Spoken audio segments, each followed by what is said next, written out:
आज हमारे कई भक्त गायब हैं क्लास में से। तो जैसा कि हमने वैसे तो सोचा था, देखते हैं हम थोड़ी देर बाद के क्या होता है। मुझे आज की क्लास को कुछ इस तरह से रखना था कि मैं चाहती थी कि आप सब लोग अपना अपना इंट्रोडक्शन दें। कई भक्त एक दूसरे को पहचानते तक भी नहीं है। और ये थोड़ा सा एक ब्रेक है। थर्ड चैप्टर कंप्लीट हुआ है, हमारा 1/6 part of Bhagavad Gita complete हुआ है। तो थर्ड चैप्टर को थोड़ा सा समरी में देना चाहूंगी और उसके बाद हम देखते हैं कुछ और भक्त ज्वाइन करते हैं, तो उसके बाद हम थोड़ा सा इंट्रोडक्शन रखेंगे। और हम देख एक इंट्रोडक्शन जब हम रेगुलर मिलते रहते हैं तो हमको पता चलता है और हमको इंकरेजमेंट मिलता है भक्तों से कि इसकी लाइफ में भी ये प्रॉब्लम है, लेकिन ये इस तरह से करके इससे निकल रहे हैं। तो ये मेन मोटिव था मेरा आज का ये इष्ट गोष्ठी रखने का। वैसे तो इष्ट गोष्ठी का मतलब होता है आप मिलते हैं एक जगह पे, आप साथ में मिलके कीर्तन करते हैं, आप साथ में मिलके कथा सुनते हैं और उसके बाद आप प्रसाद पाते हैं। थोड़ा सा ड्रामा, डांस, ये सब कुछ होता है उसमें। लेकिन अभी हम सब लोग अलग अलग जगहों पे रहते हैं तो हमारे लिए पॉसिबल नहीं हो पाता है ये। देखते हैं कब कृष्ण व्यवस्था करते हैं कि हम ऐसा कुछ कर पाए एक साथ मिलके। बट तब तक मैं पहले थोड़ा सा थर्ड चैप्टर की हम समरी डिस्कस करेंगे। एक आधे घंटे के लिए हमारा ये पार्ट रहेगा। उसके बाद हम जितने भी आप लोग यहाँ पे अवेलेबल रहेंगे उनके थोड़ा सा उनके इंट्रोडक्शन और उनका अभी कैसा चल रहा है और उनको क्या क्या चेंजेस समझ में आए हैं, ये सब चीजें हम डिस्कस करेंगे। तो मैं आशा करती हूँ कि आप लोग जो ज्वाइन कर चुके हैं वो बने रहेंगे एंड तक, क्योंकि हमें ऐसा लगता है कई बार कि कोई नहीं, ये तो ऐसी कोई चीज नहीं है, लेकिन ये आदान प्रदान बहुत ज्यादा जरूरी होता है। कई बार हमें हम इस आदान प्रदान को बहुत लाइटली ले लेते हैं, लेकिन भक्तों के बीच में जो ये आदान प्रदान होता है ये बहुत इंपॉर्टेंट होता है। और जो इसको रियलाइज कर पाता है उसे ही समझ में आता है कि हाँ ये चीज इम्पोर्टेंट है। ठीक है ना। तो हम पहले भगवत गीता के 1 2 3 चैप्टर 1 2 3 तो नहीं, मैं फर्स्ट और सेकंड की तो बिल्कुल जरा सा ब्रीफ लूंगी और थर्ड को ही हम डिटेल में लेंगे, क्योंकि थर्ड हमने अभी अभी किया है। तो जैसे कि हमने देखा था कि अर्जुन जो है भीष्म, जब भगवान रथ को बीच में लेके आते हैं और बीच में पितामह और द्रोणाचार्य को अर्जुन देखते हैं तो विचलित हो जाते हैं। हमने फर्स्ट चैप्टर में ये बात करी थी। और उसके बाद हमने देखा था कि अर्जुन कांप रहे हैं। अर्जुन, एक सेकेंड रखिएगा। अर्जुन जो है वो कांप रहे हैं। अर्जुन का गांडीव जो है वो उसके कंधे से फिसल रहा है और अर्जुन ये सोच रहे हैं कि अब मुझे युद्ध नहीं करना है, मैं इन सबको कैसे मारूंगा, ये तो मेरे भीष्म पितामह है, ये मेरे गुरु हैं, इनका वध करके मुझे क्या मिलेगा। और इस तरह से अर्जुन बहुत सारे प्रश्न पूछते हैं। हमने वो प्रश्न भी डिस्कस किए थे कि अर्जुन कहते हैं कि इनको मारूंगा तो इस तरह से शरीर शरीर के प्रति जो है, मतलब शरीर को ही मारना है। और अगर और फिर इनके साथ मेरा जो रिलेशन है, इनको मार के मैं पाऊंगा भी क्या। अगर इनको मार भी देता हूँ तो भी अच्छा नहीं है, और अगर नहीं मारता हूँ और संन्यास ले लेता हूँ तो भी अच्छा नहीं है। तो दोनों ही केसेस में अच्छा नहीं है, तो इससे अच्छा है कि मैं पीछे हट जाऊं। और उसके बाद कहते हैं कि ये जो है ना, क्या कहते हैं, डायनेस्टी है मेरी, इसमें लोग जब मरेंगे तो उसके उससे पीछे जो लेडीज रहेंगी वो वर्ण संकर संतानें उत्पन्न करेंगी। और इस तरह से हमारी जो पूरा जो हमारा यश है वो खत्म होता जाएगा इसके कारण। और इस तरह से 5 प्रश्न अर्जुन पूछते हैं और फिर अर्जुन के इन प्रश्नों का उत्तर भगवान एक एक करके सेकंड चैप्टर में शुरू करते हैं। फर्स्ट चैप्टर में तो भगवान कुछ बोलते ही नहीं, सेकंड चैप्टर में प्रश्नों के उत्तर देना शुरू करते हैं भगवान, है ना। और संजय भी धृतराज को बताते हैं कि भाई अर्जुन रो रहे हैं, और फिर सेकंड चैप्टर वहां से शुरू होता है। सेकंड चैप्टर जो है मेनली वो समरी है पूरी गीता की। तो फिर हम कभी कभी सोचते हैं कि अच्छा फिर समरी वही है तो फिर इतने बड़े थर्ड से 18 चैप्टर की जरूरत क्या थी। थर्ड से 18 चैप्टर में डिटेल में बताया गया। समरी जो है सेकंड चैप्टर में है कि भाई क्या मेन कॉन्सेप्ट है, लेकिन सब ऊपर से जाता है जब हम सेकंड चैप्टर पढ़ते हैं, है ना। इतना बड़ा चैप्टर है लेकिन कुछ समझ नहीं आता है उसमें। तो मेनली सेकंड चैप्टर में हमने क्या पढ़ा था, उसमें 3 मेन पॉइंट थे। क्या पॉइंट थे कि एक तो आध्यात्मिक जीवन का मूल क्या है, शरीर या आत्मा। तो 2.11 से लेके 30 तक भगवान है ना इसके बारे में बताते हैं कि शरीर इंपॉर्टेंट है, कि आत्मा इंपॉर्टेंट है, इस तरह से। फिर उसके बाद जब व्यक्ति को ज्ञान हो जाए कि वह शरीर नहीं आत्मा है, तो फिर उसका जीवन कैसे बदलता है, क्योंकि ये चैप्टर सांख्य योग है। जब अर्जुन भगवान की शरण लेते हैं, मैं कहते शिष्यस्ते अहम शादी माम प्रपद्यन्ते, मतलब मैं अब आपका शिष्य हूँ और मैं आपकी शरण ग्रहण करता हूँ, इस तरह से जब अर्जुन बोलते हैं, उसके बाद भगवान गुरु बनते हैं और उसके बाद वो इस तरह से भगवान उपदेश देना शुरू करते हैं। तो फिर भगवान इसमें जो व्यक्ति को ज्ञान हो जाता है तो फिर उसका जीवन कैसे बदलता है, इसमें भगवान क्या बताते हैं 2.31 से 53 में अप्रोक्सीमेट में ये बताते हैं कि 2 प्रकार के धर्म होते हैं। मेनली बड़ी बड़ी बातें बता रही हूँ मैं, समरी पूरी डिटेल नहीं ले रही हूँ इसकी, मेनली जो बातें डिस्कस हुई थी उसको शॉर्ट फॉर्म में बता रही हूँ। तो 2 प्रकार के धर्म बताए गए थे उसमें, स्वधर्म और नित्य धर्म, जिसको कहते हैं सनातन धर्म। तो जो इस प्रकार नित्य धर्म का पालन करता है उससे आत्म साक्षात्कार होता है, ये भगवान बताते हैं। तो फिर नित्य धर्म का पालन किस प्रकार करते हैं, कैसे किया जाता है, क्या उसकी जीवन शैली कैसी होती है, जिसने ऐसा कर लिया है वह कैसे जीवन जीता है, ये सब प्रश्न अर्जुन पूछते हैं। तो फिर भगवान आत्माराम के बारे में बताते हैं, यानी कि कुल मिलाकर अर्जुन पूछते हैं कि आत्माराम कौन होता है, कैसे चलता है, कैसे बोलता है। तो आत्माराम श्लोक की व्याख्या की जाती है। ये हम अभी जो हम चैतन्य चरितामृत की शिक्षा अमृत पुस्तक पढ़ रहे हैं उसमें भी हम आत्माराम श्लोक के बारे में पढ़ेंगे, क्योंकि ये श्लोक बहुत ज्यादा इंपॉर्टेंट है। श्रीमद् भागवत में भी इसका वर्णन है। तो इस चैतन्य चरितामृत के इस छोटी पुस्तक जिसको हम पढ़ रहे हैं रोज मंडे टू थर्सडे, उसमें भी इसका वर्णन आएगा। तब हम थोड़ा सा और डिस्कस कर लेंगे। जो लोग उस क्लास में आते हैं उनको बहुत अधिक इसका लाभ मिलता है।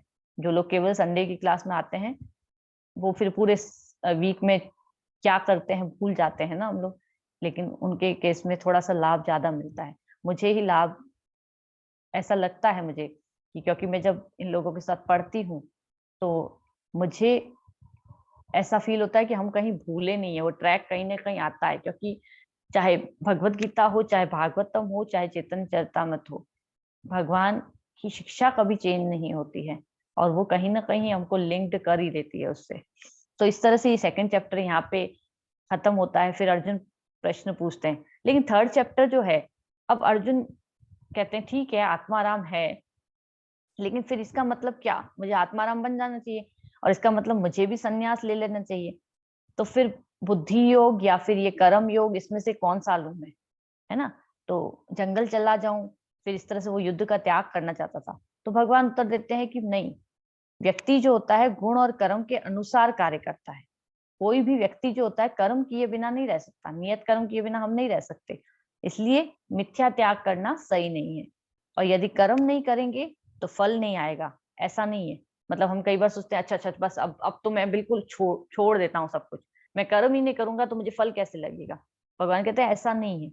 तो जब मिथ्या त्याग करता है कोई व्यक्ति, मान लो कि ऊपर ऊपर से चल रहा है कि भाई मैं तो सब कुछ नहीं करूंगा, आज से मेरा कोई नहीं है, मैं बिल्कुल बस संन्यास लेके चला जाता हूँ, तो अंदर में चलता रहेगा, भोग की इच्छा अंदर में चलती रहेगी, वो व्यक्ति मिथ्याचारी कहलाता है। इसलिए 13 पॉइंट भगवत गीता के 3.6 श्लोक में भगवान ने ये बताया है। तो मैं थोड़ा थोड़ा जो इंपॉर्टेंट श्लोक्स हैं वो थोड़े थोड़े लेती जाऊंगी बीच बीच में, और इसके बाद एक सेकेंड, ताकि हमको थोड़ा सा याद आ जाए वापस से। तो ये बहुत इंपॉर्टेंट श्लोक था। कर्मेंद्रियाणि संयम्य या आस्ते मनसा स्मरण, इंद्रिया अर्था विमूढ़ात्मा मिथ्याचार सह उच्यते। जो कर्मेंद्रियों को वश में तो करता है, किंतु जिसका मन इंद्रिय विषयों का चिंतन करता रहता है, वह निश्चित रूप से स्वयं को धोखा देता है और मिथ्याचारी कहलाता है ना। तो इंद्रिय सुख के लिए प्रभुपाद ने भी इसमें कहा था कि किसी भी आश्रम में रहकर कर्म किया जा सकता है, किंतु यदि इस विशिष्ट पद का उपयोग विधि विधानों के पालन में किया जाए तो व्यक्ति की आत्म शुद्धि होती है। तो अगर हम ऐसा सोचते हैं ना कि नहीं नहीं इंद्रियों का सुख नहीं चाहिए, तो इसका मतलब मैं पूरी तरह से बिल्कुल अब कुछ नहीं करूंगा, कोई कर्म ही नहीं करना है, ना कर्म करूंगा ना कुछ फल आएगा उसका, और ना मुझे पाप और पुण्य का मतलब भोगना पड़ेगा, और ना मुझे जन्म लेना पड़ेगा। लेकिन भगवान कह रहे हैं ऐसा नहीं है, आप आए हो, आपको मनुष्य का शरीर मिला है, तो आपको नियत कर्म तो करना ही पड़ेगा। और जो ऐसा व्यक्ति नहीं करता है वो मिथ्याचारी कहलाता है। तो कई बार लोगों को यह गलतफहमी होती है कि अध्यात्म में सब कुछ त्यागना होता है। तो भगवत गीता में ये साफ बताया जा रहा है कि मतलब छोड़ना नहीं है, जीना है। It is not about the living, it's about the living, है ना, LIVING, लिविंग। कार्य कैसे करना चाहिए कि वो योग बन जाए, ये मेन इंपॉर्टेंट है जो कि भगवान ने इस चैप्टर में बताया है। किस तरह से कार्य करें कि वो योग हो जाए। कर्म योग जो शब्द यूज हुआ है बहुत इंपॉर्टेंट है इसमें, है ना, चैप्टर का नाम ही कर्म योग है इसीलिए। तो फिर 3.9 में, 3.9 श्लोक एक बार मैं ले लेती हूँ। 3.9 में भगवान त्याग के बारे में बताते हैं। यज्ञार्थ कर्मणो अन्यत्र लोको अयम कर्म बंधन तदर्थम कर्म कौन्तेय मुक्त संग समाचर। श्री विष्णु के लिए यज्ञ रूप में कर्म करना चाहिए, अन्यथा कर्म के द्वारा इस भौतिक जगत में बंधन उत्पन्न होता है। लेकिन एक्चुअल में क्या होता है, यहाँ पे अर्जुन फिर से पूछ रहे हैं कि भगवान ने कहा कि अपना नियत कर्म करो, क्योंकि कर्म न करने की अपेक्षा कर्म करना श्रेष्ठ है। तो अर्जुन पूछते हैं कि उन लोगों का क्या जो कर्म योग का पालन नहीं कर सकते। अब कर्म योग का मतलब क्या, कि आपने जो भी कर्म किया है उसका फल जो है वो भगवान को अर्पित कर दो। अभी मैं कर रहा हूँ भाई, मैं कैसे अर्पित कर दूं किसी और को। मैं कमा रहा हूँ रोज 50,000, मतलब हर महीने का 50,000, 1 लाख, 2 लाख, 3 लाख, 5 लाख, जो भी मैं कमा रहा हूँ। अभी आप कहते हो 10% दे दो, मैं क्यों दे दूं?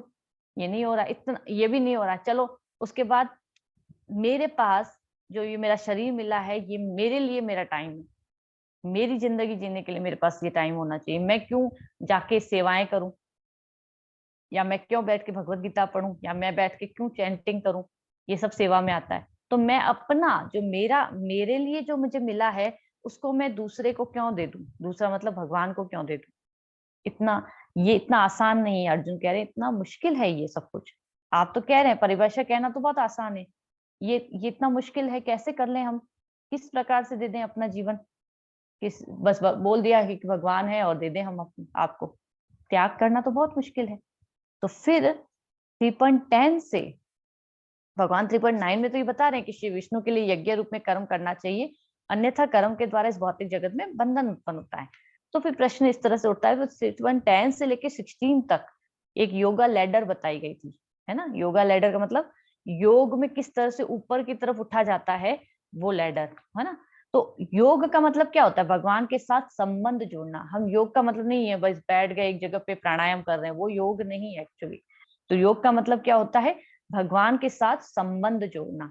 तो पहला स्तर, सीढ़ी से भी नीचे का स्तर क्या होता है, कर्म कांड। कर्म कांड कर्म योग से जुड़ा हुआ नहीं है, योग से जुड़ा हुआ नहीं है। कर्म कांड का मतलब क्या होता है, शास्त्रों में दिए गए नियमों का पालन करके इंद्रिय तृप्ति करना, ये कर्म कांड होता है। केवल कोई व्यक्ति मंदिर भी जाता है तो अपनी इच्छा पूर्ति के लिए, भगवान प्लीज 16 सोमवार का व्रत रख रहा हूँ, भगवान प्लीज ये नवरात्रे रख रहा हूँ, आप प्लीज मेरा ये इच्छा पूरी कर दीजिए। इस तरह से वो व्यक्ति क्या करता है, अपनी इंद्रिय तृप्ति के लिए मंदिर जाता है, या फिर मंदिर नहीं भी जाता है तो जो भी कार्य करता है अपनी इच्छा पूर्ति के लिए करता है, उसका और किसी से कोई लेना देना नहीं होता है, अपने लिए, अपने परिवार के लिए, इस तरह से, इतना, ठीक है ना। तो ये जो व्यक्ति होता है ये कर्म कांड करता है। कर्म कांड का मतलब आज उसको किसी ने बोल दिया कि इस तरह से कोई कार्य करोगे आप, इधर इधर इधर इधर ये दान दे दोगे, इससे ये हो जाएगा, वो भी करता है। वो कोई पूजा करवानी है, हाँ वो भी कर लेगा वो, क्योंकि उसको अपनी स्टेटस को मेंटेन रखना, उसको डर लगता है कि किसी तरह से छूटे ना। फिर उसके कारण उसको कह दिया जाता है ना कि ये काम कर लो, तो वो उतने में रहती है भैया कि ठीक है, इसमें मुझे कुछ देना वेना थोड़ी ना है, ठीक है मेरे पास पैसा है, मैंने पैसा थोड़ा लगा दिया, यज्ञ कराना है यज्ञ कर लिया, कोई व्रत रखना है व्रत रख लिया, ठीक है थोड़ा बहुत चलता है। ये कर्म कांड होते हैं, तो इनमें वो चलता रहता है। लेकिन जो कुछ लोग होते हैं इसमें से, वो योग की पहली सीढ़ी पर जाने लगते हैं। कर्मकांड कोई पहली सीढ़ी नहीं है, कर्मकांड उससे भी नीचे का स्तर है। कर्म योग जो है वो पहली सीढ़ी है इस योगा लेडर की, हमने पढ़ा था ये चीज। तो कर्म योग में भी हमने थोड़ी सी डिस्कस और किया था कि भगवान ने ये भी बताया था कि यज्ञों के द्वारा प्रसन्न होकर देवता भी तुम्हें भी प्रसन्न करेंगे, और इस तरह देवता और मनुष्य के मध्य सहयोग से सबको संपन्नता प्राप्त होगी। ये सब चीजें हमने डिस्कस करी थी, है ना। क्योंकि विभिन्न देवता जो होते हैं भगवान ने सबको अपॉइंट कर रखा है, और वो सारे देवता जिस तरह से प्रधानमंत्री है, प्रधानमंत्री के नीचे मंत्री होते हैं, इस तरह से और MLA होते हैं, ये सब होते हैं ना, उसी प्रकार से सारे देवता जो होते हैं अलग अलग पोस्ट दी जाती है उनको। ये सब भगवान के बहुत अच्छे भक्त होते हैं और उच्चतर जीव होते हैं, और इनको ब्रह्मा जी जो है सर्वश्रेष्ठ जीव है, इसलिए उनको ब्रह्मा की पोजीशन मिलती है। इस तरह से हमने डिस्कस किया था ये सारी चीजें। लेकिन देवताओं को भी कुछ पार्ट देना होता है। तो जब हम यज्ञ करते हैं, कोई भी यज्ञ, तो हम कहते हैं कि भाई ये देवताओं को जाता है, पंडित पूजा करवाता है या जो भी करता है, इस तरह से जो यज्ञ, नॉर्मल यज्ञ की बात कर रही हूँ मैं, तो उसमें क्या होता है सेक्रीफाइस में, कि जो भी भाग है उसका, मतलब जो उसका फल होता है, कुछ भाग वो उस पर्टिकुलर देवता को जाता है। तो फिर उससे क्या होता है, वो देवता हम पे प्रसन्न होते हैं और हमें वो फल देते हैं। इस प्रकार से ये यज्ञ होते हैं। हमने ये डिस्कस बहुत अच्छे से किया था। लेकिन फिर भगवान ने ये भी बताया था कि जो भगवान के भक्त होते हैं वो केवल यज्ञ में अर्पित किए गए भोजन यानी प्रसाद को खाते हैं। बाकी लोग जो होते हैं वो ऐसे ही जब खाते हैं तो वो पाप खाते हैं एक्चुअली में। ये बहुत इंपॉर्टेंट श्लोक था, हमने इसको डिस्कस किया था बहुत अच्छे से। और वेदों में नियमित कर्मों का विधान है और ये वेद साक्षात भगवान से प्रकट हुए हैं, बहुत सारी बातें इसमें डिस्कस हुई थी, ठीक है ना। तो ये 10 से 16 तक में आया था। अभी कर्म कांड से फिर कर्म योग पे आ गया। कर्म योग में भी दो तरह के कर्म बताए गए थे, सकाम कर्म और निष्काम कर्म। सकाम कर्म क्या है कि इच्छा पूर्ति है प्रबल, लेकिन साथ में भगवान की सेवा भी करना चाहता है। सकाम कर्म अपने लिए करना चाहता है, लेकिन साथ साथ में उसको ये भी है कि कुछ सेवा करूं, और बाकायदा वो इच्छा से करता है अपनी। मान लीजिए कि उसको पता है कि रोज इतने करोड़ का बिजनेस कमाना है, लेकिन फिर उस भगवान को जाके कहता है कि भगवान ये कम से कम मेरी तरफ से ये 10 लाख आपके लिए हो गया। मतलब वो एटलीस्ट जो भी करता है वो अपनी इच्छा से करता है और बहुत अच्छी इच्छा से करता है वो। और निष्काम कर्म क्या होता है कि वो कुछ भी कर्म करेगा, उसके सारे फलों को वो भगवान की सेवा में लगाता है। वो हर तरह से कहता है कि मेरा जो जीवन है वो भी आपके लिए है। तो वो जो भक्त, जो साधक होते हैं, वो इस तरह से करते हैं कि भाई प्रसाद जो भी खाएंगे वो भी प्रसाद होना चाहिए। कुछ कार्य करेंगे तो वो भी इस तरह से होना चाहिए कि भगवान की सेवा बाधित ना हो, या फिर हमारी चैंटिंग बाधित ना हो। इस तरह से ये सारी चीजें वो निष्काम कर्म योग में आती है, ठीक है। लेकिन फिर ऐसा करते करते क्या होता है,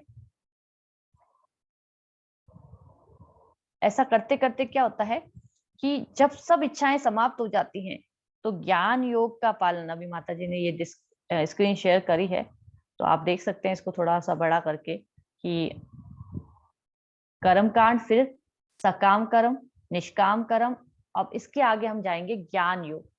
तो ज्ञान योग, ध्यान योग और भक्ति योग, आप इसको हटा सकते हैं भले, ज्ञान योग, ध्यान योग और भक्ति योग, इस तरह से। तो ये जो जब इच्छाएं समाप्त हो गई तो ज्ञान योग का पालन करने लगता है वो व्यक्ति। तो मन, इंद्रियां, भौतिक इच्छाएं और सुख सुविधाएं, इन सबसे मुक्त हो जाता है व्यक्ति, है ना। उसका मन और इंद्रिया केवल और केवल क्या होता है, अभी उसको ज्ञान प्राप्त करने की लगती है।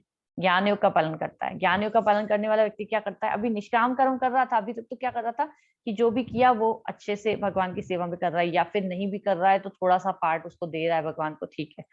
लेकिन हर चीज में यहाँ पे निष्काम कर्म जो है ये एक्चुअली में तो हायर स्टेज होती है बहुत, और उसको प्राप्त करना बहुत मुश्किल होता है। सकाम कर्म से व्यक्ति ज्ञान योग की स्थिति में चला जाता है। तो सकाम कर्म से ज्ञान योग की स्थिति में कैसे चला जाता है कि इच्छाएं समाप्त होने लगती हैं और फिर लगता है कि अभी बस, अब थोड़ा सा रेस्ट चाहिए। रेस्ट मतलब नहीं चाहिए मुझे ये भोगना वोगना, तो अब मैं जंगल में चला जाऊंगा, वहां पे जाके मैं, है ना, शास्त्रों का वो अध्ययन करता है, या फिर और और भगवान के बारे में जानने का प्रयास करता है। फिर शुद्धि होती है तो वो नेक्स्ट लेडर पे जाता है, जो हमने देखा अष्टांग योग। ज्ञान योग के बाद ध्यान योग की स्थिति होती है, उसी को अष्टांग योग भी कहते हैं। तो भगवान के परमात्मा स्वरूप पर, अभी तक तो शास्त्रों का अध्ययन कर रहा था, फिर क्या करता है, भगवान के परमात्मा स्वरूप पर मन उसका केंद्रित करके मन इंद्रियों को शुद्ध करने का प्रयास करता है, और फिर भगवान के चतुर्भुज रूप का दर्शन प्राप्त होता है अष्टांग योगी को। चतुर्भुज रूप का दर्शन प्राप्त होता है हायर स्टेज पे, अदरवाइज नहीं। हर अष्टांग योगी को नहीं प्राप्त होता है, कभी गलतफहमी में नहीं आ जाना चाहिए हमको। लेकिन हाँ, हायर स्टेज पे जो अष्टांग योगी होते हैं उनको भगवान के चतुर्भुज रूप का दर्शन प्राप्त हो सकता है। फिर उसके बाद क्या होता है कि भक्ति योग की स्थिति आती है, और हायर स्टेज पे जब वो जाता है, विष्णु फॉर्म को प्राप्त कर लिया है, चतुर्भुज रूप के दर्शन हो गए हैं, तो फिर वो पूर्ण रूप से अपने जीवन को कृष्ण की या विष्णु की सेवा में लगा देता है। इस तरह से वो भक्ति योग पे पहुंचता है। अब अर्जुन कहते हैं बहुत अच्छा कॉन्सेप्ट है, ये समझ में आ गया, लैडर होती है बहुत, लेकिन मेरी तो कोई भौतिक इच्छा है ही नहीं, तो मैं तो ज्ञान योग का पालन करने के लायक हूँ, इसलिए मैं जंगल चला जाता हूँ। फिर से अर्जुन उसी चीज पे आ जाते हैं। तो भगवान कहते हैं अभी नहीं जा सकते। बोलते क्यों, मैं क्यों नहीं जा सकता, बोले भाई तुम सन्यासी बनने के लायक हो, लेकिन तुम्हारे खुद के अंदर कोई परेशानी नहीं है, लेकिन प्रॉब्लम क्या है, मैं चाहता हूं कि तुम दुनिया के लिए उदाहरण प्रस्तुत करो। तो इसमें ये श्लोक आता है 3.21, बहुत सुंदर श्लोक था जो हमने डिस्कस किया था बहुत अच्छे से। यदि यद आचरति श्रेष्ठ तत्त देवेतरो जन स यत् प्रमाणम कुरुते लोकस्तद अनुवर्तते। तो महापुरुष जो जो आचरण करता है सामान्य व्यक्ति उसी का अनुसरण करते हैं, और वह अपने अनुसरणीय कार्यों से जो आदर्श प्रस्तुत करता है संपूर्ण विश्व उसका अनुसरण करता है। अब भगवान इसके बाद फिर क्या कहते हैं, अरे इतना ही नहीं, मैं खुद भी जब भी आता हूँ इस पृथ्वी पे पूरा जैसा बोला गया है वैसा फॉलो करता हूँ, गुरु भी बनाता हूँ, माता पिता को भी जो भी पिंड दान करना है ये सब कुछ भी करता हूँ, सब कुछ करता हूँ मैं। अभी हम सोचते हैं ये क्या, जनक जैसे महाराजों का उदाहरण दिया भगवान ने, हमने ये भी पढ़ा था है ना। तो लीडर जैसा करता है साधारण व्यक्ति उसको फॉलो करता है। भगवान कहते हैं मैं भी यही चीज करता हूँ, इसलिए तुमको इतनी जल्दी नहीं जाने दूंगा, इतनी जल्दी तुम छोड़ नहीं सकते इस चीज को। तो अर्जुन फिर कंफ्यूज कि बोले कि भाई अगर लोगों के लिए उदाहरण प्रस्तुत करना है तो क्यों ना मैं सन्यास का उदाहरण प्रस्तुत करूं, सन्यास ले लेता हूँ ना, वो भी तो उदाहरण देना ही है, अच्छा उदाहरण है वो भी, महाप्रभु ने भी तो दिया था। हम अगर सोचे तो महाप्रभु ने भी सन्यास क्यों लिया था, बोला कि लोग नहीं मान रहे हैं मेरा कहना, इसलिए मुझे सन्यास लेना पड़ेगा, अदरवाइज वो गृहस्थ जीवन में मुझे मुझे इतना इंपॉर्टेंस नहीं दे रहे हैं। तो उसी प्रकार से अर्जुन यहाँ पे सोच रहे हैं। अब भगवान महाप्रभु तो स्वयं कृष्ण है, वो तो सही डिसीजन लेता है, अर्जुन यहाँ पे कंफ्यूज हो रहे हैं थोड़े से। तो भगवान फिर से आगे फिर से बढ़ते हैं। भगवान कहते हैं प्रकृति क्रियमाणानि गुणे कर्माणि सर्वश अहंकार विमूढ़ आत्मा करता अहम इति मन्यते। 3.27 भगवान ये बोलते हैं। तो ये क्या है कि नहीं, तुम अभी भी समझे नहीं हो क्या, कि हर व्यक्ति जो होता है वो गुणों के प्रभाव में होता है। तो कर्मों को त्यागना इतना आसान नहीं है। अगर हम कहें कि नहीं नहीं नहीं बस आज से सब कुछ छोड़ के मैं तो संन्यास ले लूंगा, नहीं है, पॉसिबल नहीं है। क्योंकि अगर तुम जाके संन्यास भी लोगे तो मन में गड़बड़ चलता रहेगा, तो इसलिए ये मूर्खता हो जाएगी। और साधारण लोग फिर आपका पालन करते लगते हैं, और इस कारण से व्यक्ति जो होता है बाहरी तौर पे दिखावा करता है और वो मिथ्याचारी कहलाता है। मिथ्याचारी का भी एक श्लोक था, एक सेकेंड अभी आ जाएगा, मैंने शायद पहले ले लिया था। तो संसार को नरक की तरफ ले जाए ऐसा कार्य नहीं करो। मतलब मिथ्याचारी व्यक्ति, मैंने कल की क्लास में या फिर हाँ शायद कल सैटरडे की क्लास में बताया था ये चीज, या फिर शायद हमारी जो रोज रेगुलर क्लास होती है उसमें बताया था। मिथ्याचारी क्या होता है, मिथ्याचारी वो होता है जो बाहरी तौर पे भक्ति का पालन कर रहा होता है, लेकिन आंतरिक तौर पे उसका क्या चलता होता है, इंद्रिय तृप्ति चल रही होती है। ये बड़े बड़े संत जो ऐसे ही उत्पन्न हो जाते हैं ना, वो इसी कारण से उत्पन्न होते हैं कि वो बाहरी तौर पे लाभ पूजा प्रतिष्ठा के वशीभूत होकर लोग मेरे फॉलोअर्स बने। अब कैसे बनेंगे, अब देखिए लोग अजीब अजीब से तरीके अपनाते हैं ना, आपने फेसबुक हो गए या रील्स हो गई, ये देखते हैं आप लोग कैसे अजीब अजीब तरीके, मतलब फेमस होने के लिए कुछ भी करेंगे, कुछ भी करेंगे। उसी प्रकार से यहाँ पे भी यही मामला है। अभी अध्यात्म का सहारा ले लो, क्योंकि अध्यात्म वाले बहुत फेमस हो रहे हैं आजकल, मोदी जी लगे हुए हैं इसलिए बाकी सब भी लगे हुए हैं। मोदी जी अगर जेन्युइनली लगे हुए हैं, लेकिन बाकी सब, हमने एक क्लास में मैंने बताया था शुरू शुरू में कि अध्यात्म के केस में भी हम लोग ऐसे करते हैं। हमारे साथ वाला कोई सीनियर आएगा, मान लीजिए कोई ऑफिसर आया, हम कोई जॉब करते हैं, हमारे साथ कोई ऑफिसर आया, अभी वो ऑफिसर जो है ना नास्तिक है, तो हम चालू हो जाएंगे हाँ हाँ बिल्कुल बिल्कुल बिल्कुल, हम भी नहीं मानते हैं। और अगर वो ऑफिसर आस्तिक है या कुछ ऐसा दिखाता है कि दिखाता है, मान लो वो भी दिखा ही रहा है, सिर्फ मान लो ऐसा, तो भी आप भी दिखाने लग जाएंगे। ये हमारी कमजोरी है, हम अध्यात्म को भी ऐसे ही लेते हैं। तो अगर अभी आजकल ये ट्रेंड चल रहा है क्योंकि मोदी जी और योगी जी ये सब ये ऐसा कर रहे हैं, तो बाकी सब लोग भी अध्यात्म को लेके कुछ भी किए जा रहे हैं, है ना। कोई हनुमान चालीसा पढ़ रहा है तो कोई ठीक है, कुछ तो कर रहे हैं, कुछ तो कर रहे हैं, कम से कम अच्छी बात है। तो ये, लेकिन अगर कोई लीडर करता है तो फिर इसके कारण क्या होता है, सब लोग नरक की तरफ जाएंगे। क्यों? क्योंकि जो ज्ञान है वो एज इट इज प्रस्तुत नहीं किया गया। उसने क्या किया, उसमें अपनी जो अपनी जो मंशा थी वो बीच में घुसा दी उसके साथ, वो बाहरी तौर पे वो कर रहा होता है, तो वो मिथ्याचारी कहलाता है और वो नरक की तरफ ले जाता है, भगवान ये बता रहे हैं। तो फिर 3.30 पे हम आते हैं पहले।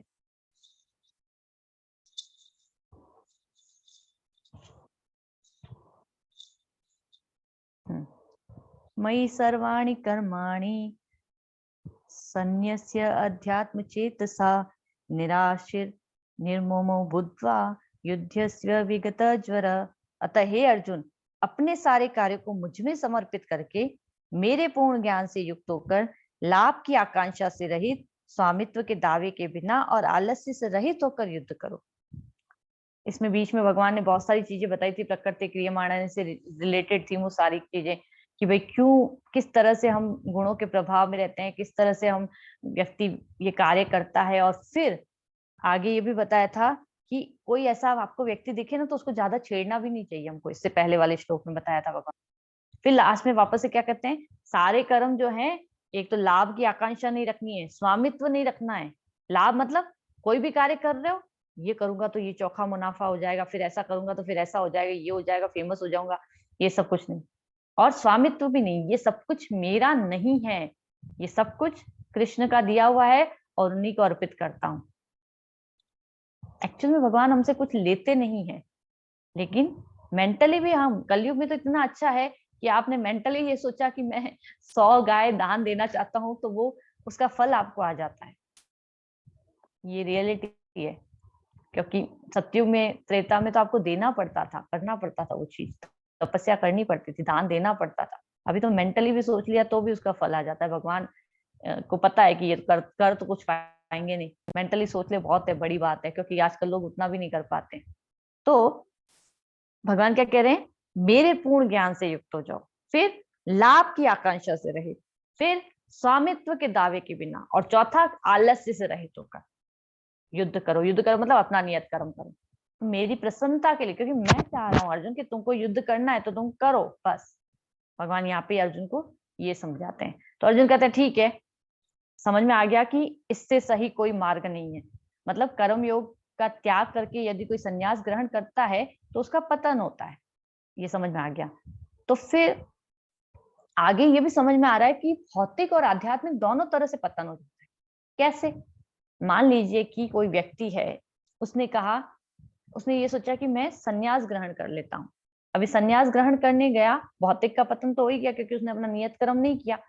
आध्यात्मिक की तरफ जाने लगा, अभी तैयार नहीं है, तैयार नहीं है, तो तैयार नहीं है, और उसने क्या सोचा कि आज से बस सब कुछ छोड़ छाड़ के मैं पूरी तरह से नियोजित हो जाऊंगा अपनी आध्यात्मिक शिक्षा में। अभी 10 दिन ज्ञान प्राप्त करेगा और फिर वापस से पीछे मन जाएगा। अभी आध्यात्मिक से भी नीचे गया, भौतिक तो छोड़ ही दिया था, आध्यात्म से भी नीचे गया। तो भौतिक और आध्यात्मिक दोनों से पतन हो जाता है हमारा, ठीक है ना। तो कर्म योग में क्या बताया गया है, अपनी भौतिक इच्छाओं को पूरा करना है, लेकिन साथ साथ में आध्यात्मिक उन्नति भी करनी है, उसके लिए भी प्रयास करना है, भगवान की सेवा में भी लगना है, वैदिक शास्त्रों के कहे अनुसार। तो अब अर्जुन गांडीव उठाते हैं। अब कई बार ऐसा होता है, फिर प्रश्न होता है, कई बार देखा गया है कि हम कुछ, कोई हमको कहता है ना, अभी बस ठीक है आज से आपको ऐसे करना है, ऐसे करना, हम बहुत उत्साहित हो जाते हैं, लेकिन आजीवन उसका पालन करना मुश्किल हो जाता है। अभी गांडे उठा लिया अर्जुन ने, फिर प्रश्न आता है, फिर अर्जुन क्या पूछते हैं कि 3.36 में बहुत अच्छा श्लोक था ये वाला,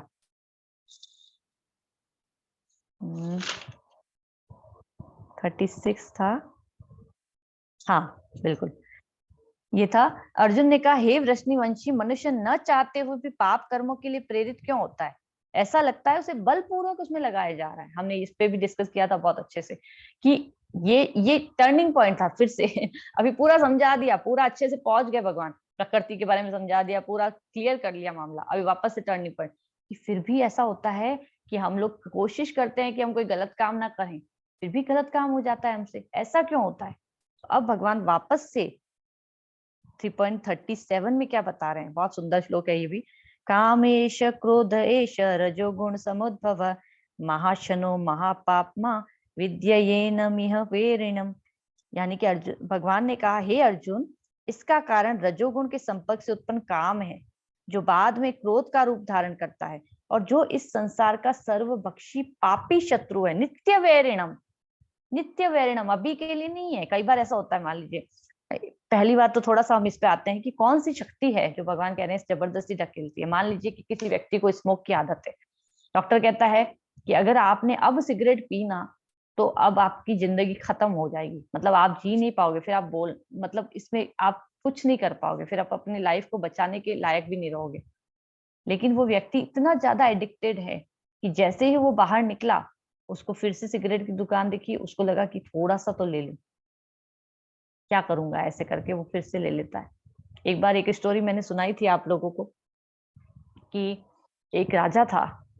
ये संस्कारों की बात हो रही है, आदत की बात हो रही है, यहाँ पे थोड़ा सा क्या ढकेलता है हमको।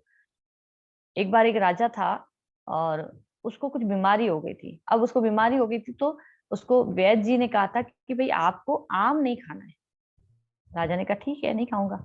अभी वो गए एक बार शिकार करने राजा अपने मंत्री के साथ, और शिकार करते करते फिर वो थक गए तो एक पेड़ के नीचे जाके बैठ रहे थे। पेड़ के नीचे जाके बैठने लगे तो मंत्री ने कहा महाराज यहाँ पे नहीं, यहाँ पे नहीं। बोला क्यों? बोला आम का पेड़ है। अरे बैठ ही तो रहा हूँ, कहाँ जा रहा हूँ मैं, कुछ खा थोड़ी ना रहा हूँ। बैठ गए। फिर थोड़ी देर के बाद गर्मी लगने लगी थोड़ी सी, फिर हवा चलने लगी, फिर राजा का ध्यान ऊपर की तरफ गया। महाराज महाराज यहाँ से चलिए। बोला नहीं, बैठा ही हूं मैं। थोड़ी देर के बाद क्या होता है, हवा चलने लगी तो पेड़ से आम नीचे टपक जाता है। अभी राजा उठाता है उसको, बोलता है महाराज प्लीज इसको नहीं। मतलब बैठ, मतलब मैं खा नहीं रहा हूं, मैं सिर्फ देख ही तो रहा हूँ। अब फिर राजा सूंघने लगता है, महाराज नहीं नहीं नहीं नहीं। फिर राजा कहता है अरे नहीं, सूंघ ही रहा हूँ। लेकिन फिर राजा का मन नहीं मानता है और वो खा लेता है। और वो उसके लिए बहुत खतरनाक बीमारी के लिए, वो एलर्जी थी मतलब उनको आम से। तो इस वजह से राजा को नहीं खाना था, लेकिन उन्होंने खाया। तो कई बार हम इस तरह से धकेले जाते हैं। ये एक उदाहरण है कि हम धकेले जाते हैं, हमारा इच्छा नहीं होती है, लेकिन हमको लगता है बहुत जोर से कोई पुश आ रहा है कि भाई अभी तो करना ही है तुझे ये काम। कई बार आता है, आप खुद अपने अपने बारे में सोच सकते हैं। टीवी देखने से लेके, शॉपिंग करने से लेके, गॉसिप करने से लेके, या फिर कोई भी अननेसेसरी खान पान जब हमको जरूरत नहीं है फिर भी हमको खाना है, ये सब पुश आते हैं। ये नॉर्मल लाइफ में पुश आते हैं। सिगरेट नशा की बात तो दूसरी हो गई, है ना। किसी को अननेसेसरी कुछ भी देखना होता है, किसी को अननेसेसरी कुछ भी करना होता है, ऐसी कई चीजें होती है ना। तो अब 337 में फिर भगवान क्या कहते हैं, कामेश क्रोधेश रजोगुण समुत्पन्न। तो काम वो चीज है जो पूर्ण नहीं होता है तो क्रोध का रूप धारण करता है। और ये क्या है, नित्य वैरिणम है, मतलब हमारा नित्य शत्रु है ये। ऐसा छोटा मोटा शत्रु नहीं है। मान लीजिए कि रेलवे स्टेशन पे हम गए, धक्का मुक्की हुई, अभी किसी ने आपको पंच मार दिया। अभी उसके बाद थोड़ी देर के बाद क्या होगा, गुस्सा आएगा, फिर हम चले जाएंगे और वो भी भूल जाएगा, हम भी भूल जाएंगे, कोई बड़ी बात नहीं है ना। और ऐसा भी हो सकता है कई बार कोई व्यक्ति आपके पीछे पड़ गया, आपके नाम की सुपारी दे दी, आपको मरवाना है, मान लीजिए ऐसा कुछ। अभी क्या होगा, वो आपको इस जन्म में मरवा सकता है, अगले जन्म में तो नहीं पहुंच सकता आपके पीछे। लेकिन भगवान क्या कह रहे हैं, ये काम रूपी जो शत्रु है ना, नित्य वैरिणम है, हमेशा रहता है आपके साथ। कहीं पे भी चले जाओ, किसी भी जन्म में चले जाओ, कहीं पे भी घुस जाओ, रहेगा तो सही आपके साथ। इतना खतरनाक शत्रु है। तो फिर 338 में फिर भगवान बताते हैं कि काम वासना फिर अलग अलग प्रकार से ठगती है। जिस प्रकार अग्नि धुएं से, दर्पण धूल से और भ्रूण गर्भाशय से आवृत रहता है, ये श्लोक को भी मैंने बहुत अच्छे से लिया था। उसी प्रकार जीवात्मा जो होती है इस काम की विभिन्न मात्राओं से आवृत रहता है। कोई रजोगुण से, कोई तमोगुण से, कोई सत्वगुण से, अलग अलग प्रभाव होते हैं काम वासना के। अलग अलग तरह से हम इसका भोग करना चाहते हैं अपने अपने लिविंग स्टैंडर्ड के अकॉर्डिंग, ठीक है। लेकिन ये संतुष्ट कभी नहीं होती है। जैसे अग्नि होती है, उसमें जितना पेट्रोल डालते जाएंगे उतना ज्यादा भड़कती है, तो इसको जितनी पूर्ति करते जाते हैं उतना ज्यादा ये भड़कता है। तो अगर इच्छा पूर्ण हो जाती है और लालच आती है, और करो और करो। और अगर पूर्ण नहीं होती है तो गुस्सा आता है, काम एश क्रोध एश रजोगुण समुद्भव, फिर गुस्सा आता है उससे। तो इस प्रकार से भगवान यहाँ पे बता रहे हैं कि फिर इसको, अब अर्जुन पूछते हैं कि अच्छा फिर इसको दूर कैसे करें, अब क्या करें ऐसा कि जिससे कि ये जो है काम रूपी नित्य वैरिण है, इसको दूर किया जा सके, या इसको कम किया जा सके, इसको शांत किया जा सके, ऐसा कह सकते हैं। तो बाकी के 3 श्लोकों में 3.40, 41, 42, 43, इन 4 श्लोकों में भगवान थोड़ा सा इसका आंसर देते हैं। पहले तो कहते हैं कि भाई हमने डिस्कस किया था, सबसे पहले तो आपका शत्रु कैसा होना चाहिए। अगर आपका शत्रु ऐसा हो कि आपको पता ही नहीं हो, आपके ही जैसा बन के आपके ही घर में आके बैठ जाए और फिर आपको आपको अचानक से शूट कर दे, हमने डिस्कस किया था ये चीज। फिर क्या होगा, आप पहचान भी नहीं पा सकते उसको, नहीं जान सकते कि वो क्या करेगा आपके साथ, कब कर लेगा। तो इसी प्रकार से ये हमारे घर में ही बैठा है, हर वक्त हमारे साथ बैठा है, अचानक से मारता है, तो फिर इसको कैसे करें। तो 3.40 में भगवान सबसे पहले बताते हैं कि पहले तो ये देखना है ये बैठा कहाँ कहाँ पे है, कहाँ छुपा है, पता कैसे लगाएं।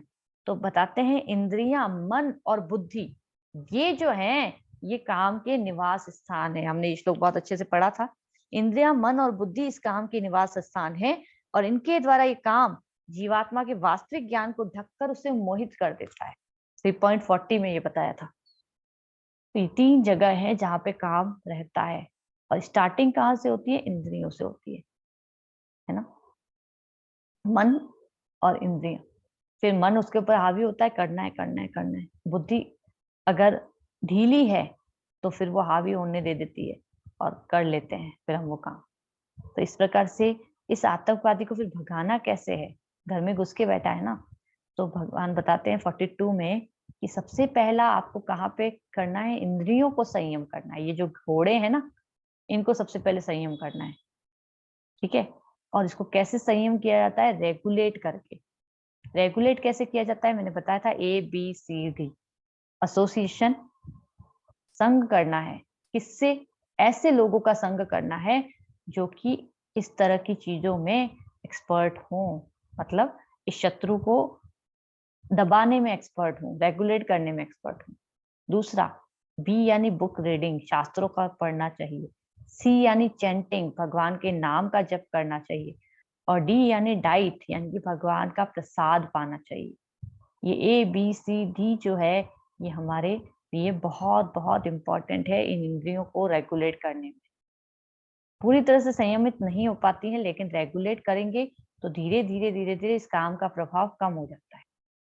फिर आप पागल नहीं होगे किसी चीज के पीछे, आपको सर में दर्द नहीं हो जाएगा अगर कोई चीज नहीं मिलेगी तो, फर्क पड़ता है, ठीक है। उसके बाद 3.43 में भगवान कहते हैं कि बुद्धि को भी स्ट्रांग, पहले तो पता लगाओ दुश्मन कौन है, ये 3 चीजें करनी है। पहले तो पता लगाओ कि दुश्मन कौन है, कहाँ कहाँ बैठा है, इंद्रिया, मन और बुद्धि पे बैठा है। फिर उसके बाद इंद्रियों को संयम करो, सबसे पहले स्टार्टिंग इंद्रियों से करो। इंद्रियों को संयम करेंगे तो मन जो होता है मित्र और शत्रु दोनों होता है।